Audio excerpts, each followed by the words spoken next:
हरे कृष्णा। ओम नमः शिवाय। भोले बाबा की जय। आज सोमवार के दिन सुनिए सोमवार की संपूर्ण कथा और आरती। इस कथा के सुनने से भगवान शिव महादेव भक्तों को सभी प्रकार के मन वांछित फल की प्राप्ति होती है। तो सुनिए सोमवार की संपूर्ण कथा। बोलिए माता पार्वती भोले बाबा की जय। कथा प्रारंभ करते हैं। ज्वालापुर नगर में एक बहुत बड़ी धनीवान साहूकार रहता था। उनके घर में धन का कोई कमी नहीं था, केवल एक दुख था कि उनकी कोई संतान नहीं था। वह बड़ी ही दिन रात यही चिंता करता रहता था कि वह पुत्र पाने की कामना में प्रत्येक सोमवार को शिव जी का मंदिर जाता था, व्रत और पूजन भी करता था तथा संध्या काल में शिव मंदिर में जाकर भगवान शिव जी की सामने दीपक जलाता था। और उसे इसी भक्ति भाव से देखकर एक दिन माता पार्वती जी ने भगवान शिव से कहे, प्रभु यह साहूकार आपका आनंद भक्त है और सतदेव आपका व्रत पूजा श्रद्धा भाव पूर्वक करता है। आपको इसकी सभी मनोकामना आपकी पूर्ण करनी चाहिए। माता पार्वती की बात सुनकर शिव ने कहे, हे पार्वती, इस संसार में कर्म क्षेत्र है। जिस प्रकार किसान खेत में जैसा बीज बोता है वैसे ही फल काटता है, उसी प्रकार इस संसार में हर व्यक्ति को अपने कर्म के अनुसार फल भोगना पड़ता है। तब माता पार्वती ने अत्यधिक आग्रह के साथ कहे, यह साहूकार आपका आनंद भक्त है और यदि इससे कोई दुख है तो वह दुख आपको आवश्यक ही दूर करनी चाहिए, क्योंकि आपका सतदेव अपने भक्त को दयाल, आप सदैव अपना भक्त पर दया करके उनके दुख को दूर करते हैं। यदि आप ऐसा नहीं करेंगे तो कोई भी मनुष्य आपका सेवा और व्रत क्यों करेगा। माता पार्वती की ऐसा आग्रह सुनकर भगवान शिव ने कहे, हे पार्वती, इस साहूकार का कोई पुत्र नहीं है। इसी चिंता में यह दुखी रहता है। इसके भाग में पुत्र न होने का है, पर इसे पुत्र की प्राप्ति का वर देता हूँ। पर इस पुत्र का आयु केवल 12 वर्ष तक ही रहेगा। इसके पश्चात इसका पुत्र मृत्यु का प्राप्त हो जाएगा। इसके लिए इससे अधिक मैं अब कुछ नहीं कह सकता हूँ। यह सारा वार्तालाप साहूकार सुन रहा था। इससे उसे न तो कोई प्रसन्नता हुई और न कोई दुख हुआ। वह पहले की तरह भगवान शिव जी का व्रत और पूजन करता रहा। कुछ समय बीतने पर साहूकार की स्त्री गर्भवती हुई। 10वें महीने में उसे एक अति सुंदर पुत्र का प्राप्ति हुआ। साहूकार के घर में बहुत खुशियां मनाई गई। साहूकार ने निर्धन तथा ब्राह्मणों को अन्य वस्त्र और धन इत्यादि देकर दान किया। उसके किसी को भी पुत्र की आयु का भेद भी नहीं बताया। जब वह बालक 11 वर्ष का हो गया तो उनका माता जी ने साहूकार से कहने लगा, बालक के विवाह का इत्यादि के लिए आग्रह करने लगी। लेकिन साहूकार ने कहा कि अभी मैं इसका विवाह नहीं करूँगा, इसे पढ़ने के लिए काशीपुर भेजूँगा। फिर साहूकार ने अपने साले तथा अथवा बालक को मामा को बुलाकर और उसे बहुत सारा धन देकर कहा, तुम इस बालक को पढ़ने के लिए ले जाओ और काशीपुर ले जाओ। रास्ते में जिस स्थान पर रुको वहाँ यज्ञ तथा ब्राह्मणों के लिए भोजन करवा के आगे जाना। वे दोनों मामा भंजा यज्ञ करते और ब्राह्मणों को भोजन करवाते हुए दान पुण्य करते हुए रास्ते में प्रताप नगर शहर पड़ा। उस शहर में एक राजा की पुत्री का विवाह था, इसलिए शहर अच्छी तरह से सजाया गया था। दूसरे राजा का लड़का से जो राजकुमार से विवाह था वह बहुत था, उसके बारात लेकर आया था और वो राजकुमार एक आंख से कनाह था। उसका माता पिता बात पर बहुत चिंतित था कि कहीं न वर के देखकर कन्या के माता पिता ने विवाह से इनकार कर दे।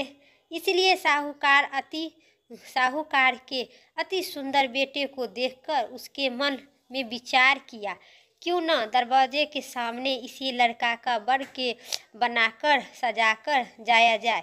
ऐसा विचार करके बर के पिता ने उस लड़के और उनके मामा से बात की। वे तो दोनों तैयार हो गए। फिर उस लड़के को दूल्हे के कपड़ा पहनाकर तथा घोड़ी पर चढ़ाकर दरवाजे पर ले गया और सारा कार्य संपन्न हुआ। फिर बर के पिता ने सोचा कि विवाह कार्य भी इसी लड़के के से करा दिया जाए। ऐसा सोचकर उसने लड़के और लड़के के मामा से कहा, यदि आप फेरे और कन्यादान के भी काम करा दी भी तो पूरा हो जाए तो आपकी बड़ी ही कृपा होगी। उन्होंने स्वीकार कर लिया और विवाह कार्य भी अच्छी तरह संपन्न हो गया। परंतु जाते समय लड़के ने राजकुमारी के चुंदरी के पल्ले पर लिख दिया कि तुम्हारे विवाह तो मेरे साथ हुआ है, लेकिन जिस लड़का राजकुमार के साथ तुम्हें भेजा जाएगा वह एक आंख से कना है। मैं काशीपुर पढ़ने जा रही हूँ। लड़के ने जाने के बाद उस राजकुमारी ने जब अपनी चुंदरी पर ऐसा लिखा हुआ पाया तो उसने राजकुमार के साथ जाने से इनकार कर दी और कहा कि यह मेरा पति नहीं है, मेरा विवाह इसके साथ नहीं हुआ है। मेरा पति तो काशीपुर पढ़ने गया है। राजकुमारी के माता पिता ने अपनी पुत्री को विदा नहीं किया और बारात खाली हाथे लौट गया। उधर साहूकार, लड़का और मामा काशीपुर पहुंच गए। वहां जाकर उन्होंने यज्ञ करना और लड़के को पढ़ाना शुरू कर दिया।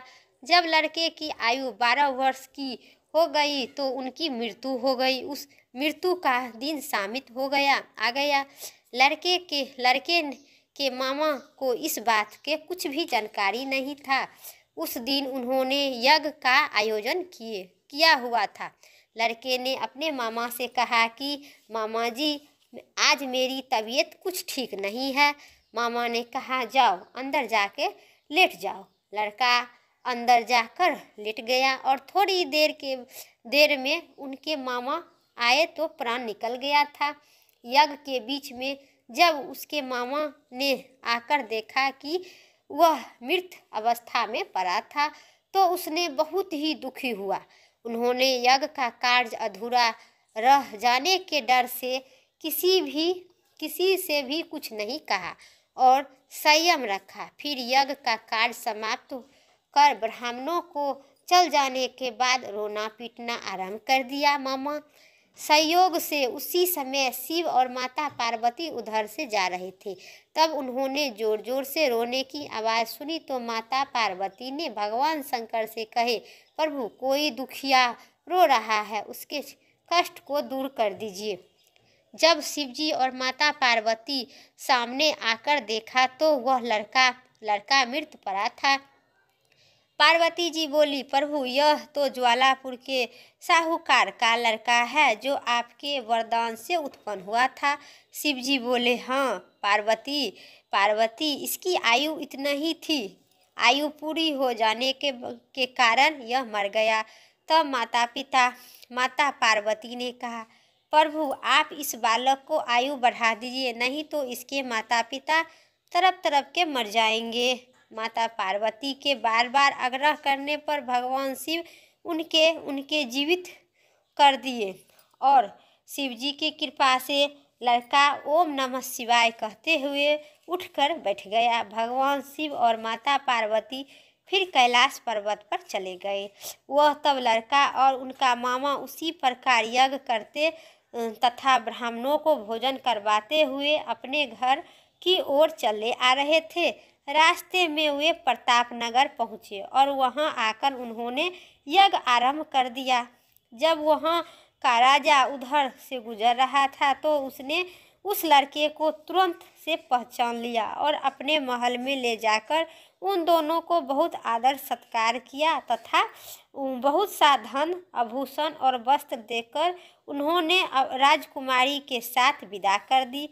जब वे अपने शहर से निकट पहुंचा तो मामा ने कहा कि मैं पहले तुम्हारे घर जाकर सूचना दे आता हूँ कि उस लड़का का मामा घर पहुंचा तो साहूकार और उनकी पत्नी अपनी घर की छत पर बैठे थे और उन्होंने यह प्रण रखा था कि यदि हमारा पुत्र सकुशल लौट नहीं आया तो हम नीचे नहीं आएंगे, नहीं तो छत पर से कूदकर अपने प्राण त्याग देंगे।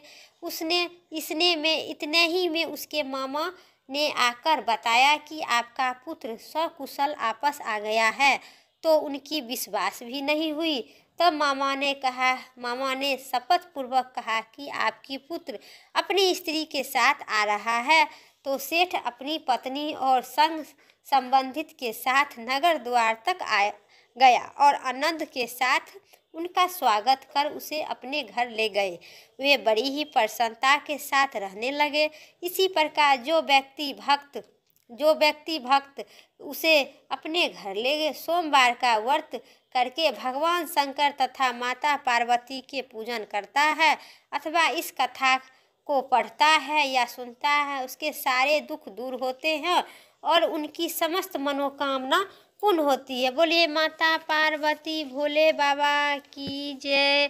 अब सुनिए माता पार्वती भोले बाबा के कथा सुनने के बाद सुनिए आरती।